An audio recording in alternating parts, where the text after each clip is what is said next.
ભાવનગરના તળાજામાં પણ ડીઝલની ભારે અછત છે. પેટ્રોલ પંપ પર ડીઝલ લેવા માટે ખેડૂતોની લાંબી લાઇન જોવા મળી. અલંગથી ત્રાપજ હાઇવે પર વાહનોની લાંબી લાઇન જોવા મળી. ટ્રેક્ટર, જીપ અને ટેમ્પો લઈને ખેડૂતો મોટી સંખ્યામાં ઉમટ્યા. ખેતીની સિઝન સમયે ડીઝલ ન મળતા ખેડૂતોને મુશ્કેલી. તાત્કાલિક ડીઝલનો પૂરતો જથ્થો આપવા માટે ખેડૂતોની માંગ છે.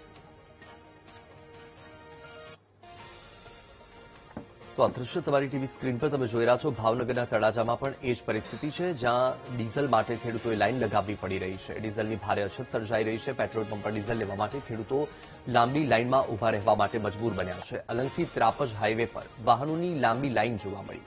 ટ્રેક્ટર, જીપ અને ટેમ્પો લઈને ખેડૂતો મોટી સંખ્યામાં પેટ્રોલ પંપ પર પહોંચી રહ્યા છે. અને આ દ્રશ્યમાં તમે જોઈ શકો છો કે કેરબાની લાઇન લગાવી છે.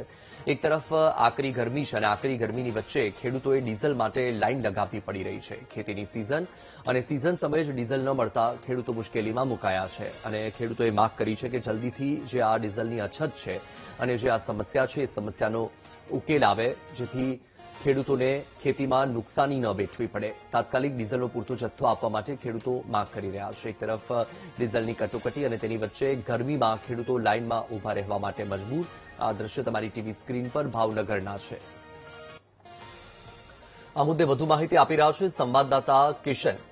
કિશન, ભાવનગર પેટ્રોલ પંપ પર પણ લાઇનો જોવા મળી રહી છે. ખેડૂતો ડીઝલ લેવા માટે લાઇનમાં ઉભા રહેવા માટે મજબૂર છે. શું પરિસ્થિતિ છે ભાવનગર સમગ્ર જિલ્લાની? તો ટેકનિકલ ખામી સર્જાઈ, સંપર્ક કપાઈ ગયો છે. અમારી ટીમ ફરીથી પ્રયત્ન કરશે. આ દ્રશ્ય તમે જોઈ રહ્યા છો એ અહીં પણ તળાજામાં ડીઝલની કટોકટી જોવા મળી રહી છે અને ડીઝલની કટોકટીના કારણે ખેડૂતો લાઇનમાં ઉભા રહેવા માટે મજબૂર છે.